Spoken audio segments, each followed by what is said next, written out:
Hey guys, today's video is just going to be a foundation, concealer, contour, highlight, blush, routine, all drugstore products. So that includes the brushes and applicators and tools as well. Every single thing that I'm using in this video is going to be something that you can go down to the store and find. Nothing is just online only affordable products. It's all just at your local drugstore. So yeah, without rambling too much more, I'm just going to hop right into it. All right, let's do it. Okay, so I already moisturized my face like I always do before I put on foundation. I just use the CeraVe moisturizer for extremely dry and rough skin, I think. Basically, favorite moisturizer ever. It's awesome. And I'm just going to prime with this Nivea Men Post Balm Aftershave.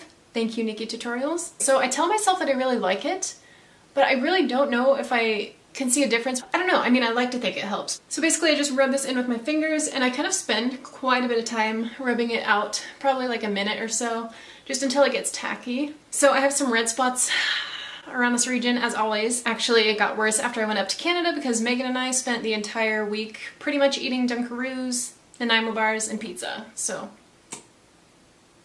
concealer. And this is the NYX HD Photogenic Concealer, and this is the green one. This cancels out red. So I'm just going to take a tiny bit of this, just like that. I'm not going to go too overboard with this because it is extremely pigmented and sometimes it can show up even after you put your foundation on. So I wanted to find an alternative for the Beauty Blender. I was looking for the Real Techniques one because I've had that one before and I really like it, but they didn't have it at the store that I went to. So I had to settle for this guy. This is like the Up and Up Target brand sponge. It was $5. It's really hard. Just don't buy it. Don't buy it. Get the Real Techniques one. That one's the best. Yeah, this one practically feels like you're punching yourself in the face with a rock. Even after I got it wet, it wouldn't expand or anything. So not my favorite, but this is the best I could do. So I'm just using this to blend out the green.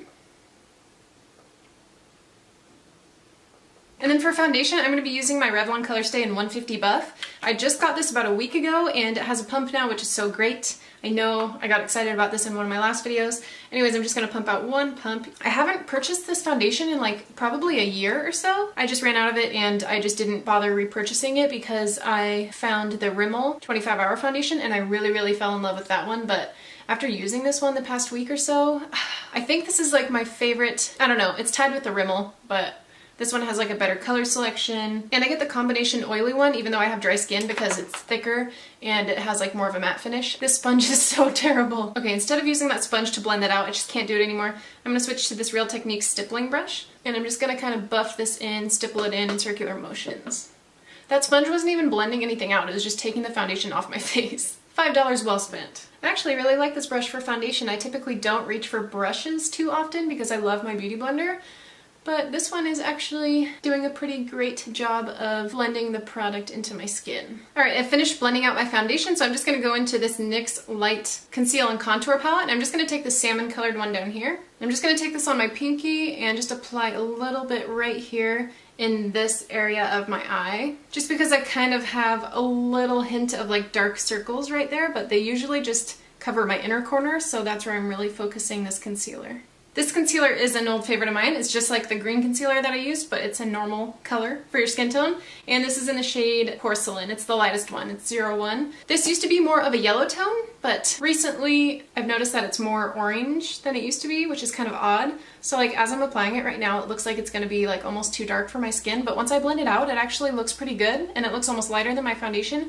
I don't know, it's super strange, but I actually really like this concealer. I'm just going to apply this almost up to where I put the salmon concealer so I can blend it over the top, and then I'm going to drag it down a little bit and kind of go in that upside down V shape, bring a little bit down my nose, around my nostrils, cupid's bow, chin. So I'm basically using this to highlight my face and bring forward the spots that I want to bring forward. I'm going to try to blend this out with the sponge. Okay, it's actually not doing a bad job of blending it out. I would switch to a brush right now if I could, but I don't have any drugstore brushes that are small enough to get up in this area.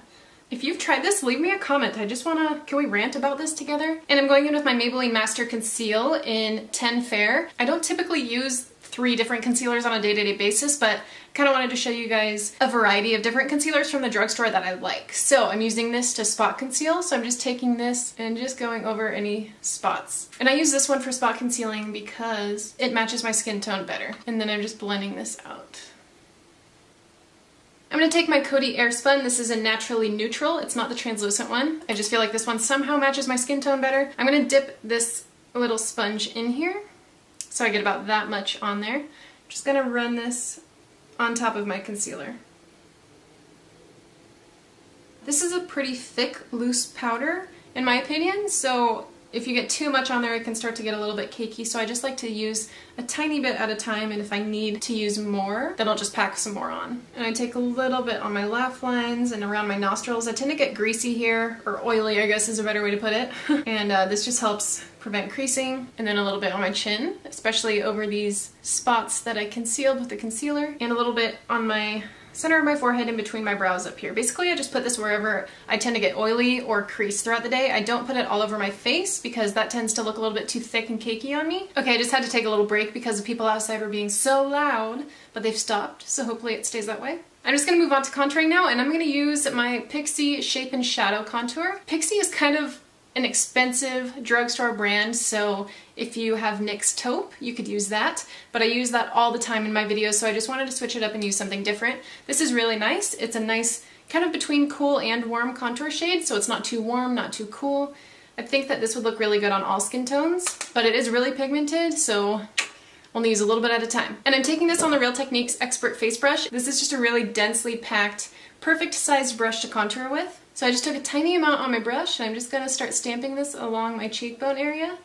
I'm putting it really lightly on because, like I said, it is very pigmented, and this brush really picks up a lot of product, so just gotta be careful. So I'm just gonna stamping this along right underneath my cheekbone area, and then after I'm done stamping, I'm just gonna start blending it up in circular motions, and I'm focusing most of that blending back towards my ear because I want it to be darkest there, and then I want it to kind of taper out and be a gradient as I get closer to my mouth. And I like to blend it up towards my temple and connect it to my forehead area, so I'm just going to start blending it upwards even more, and then just start blending it along my temple and forehead. And I'm kind of switching between patting and blending motions with this. The patting just kind of helps the product get packed on, and then I do little circular motions to blend it out. And I don't contour my nose, so I'm just going to skip that, and I'm just going to run whatever is left over on this brush underneath my jaw. Something I always do after I'm done contouring is I take my beauty blender and just take this over the contour and just kind of bounce it off of it. And I feel like this just helps to blend it out more. Okay, so I'm going to move on to contouring now, and I'm so excited for this step because I found a new product from the drugstore that's only, I think it was $2. One of my subscribers told me about this on Snapchat, and I know your name, but I don't know how to pronounce it, so I don't want to butcher it, but you know who you are. This is the Essence eyeshadow in 01 Snowflake, and it's basically just a pure white eyeshadow, but look at it. Oh, it's so nice. I mean, it can look a little bit intense when you swatch it like that, but on the face it looks so nice, and I'm so excited that I found this. And I'm just going to be applying this with the Real Techniques Duo Fiber Contour Brush. Gonna really tap off the excess, and just gonna apply this to the highest points of my cheeks. I'm just kind of going like that. I'm not swiping across because I feel like with this product, if I go like this, it kind of applies it in like a really harsh line. So I just like to kind of pat it on. And I'm just building up another layer so you guys can see it on camera better. Oh, this is so good. This is like a dream come true. Thank you so much for telling me about this. Also gonna apply this just a little bit on my nose. And Cupid's bow, the usual. Do you guys see that? Do you see it? Do you see it? So I recently just went through all my makeup and I got rid of a lot of blushes, specifically drugstore ones. I got rid of my Milani ones, a couple of my NYX ones. One of the only ones that I have left over is the NYX blush in Peach. This is one that I've had for a while, and it's just a really nice color. It doesn't come off as bright as it looks in the pan, so that's good because it looks really kind of intimidating. And I'm just going to take this with the Multitask brush by Real Techniques and just apply a little bit in between the highlight and the contour. And then from there, I'm just going to use a setting spray. This is the NYX Dewy Finish Spray. I used to have the matte one too, but I don't know where that went, but I like both of them, honestly. I only like to do a few sprays with this because if I do too much, it tends to look glittery on my face, which is super weird. Alright you guys, so I went ahead and just finished the rest of my makeup. I did my eyes and my lips with drugstore products as well, so if you want to see another video on my eye look, just let me know and I will upload that. Alright guys, hope you liked this video and maybe hopefully it was helpful to you in some way. If you're looking to try new products from the drugstore when it comes to like foundation, concealer, all the face products, brushes, whatnot. I'll have everything listed down in the description box in case you guys missed something or I missed something and you want to check it out. And make sure to give this video a thumbs up if you like these drugstore videos. I can definitely make sure to gather up some more of my favorite drugstore products and do more videos on just cheap, affordable drugstore stuff if that's what you guys like. Alright guys, thanks for watching and I'll see you in my next video. Bye!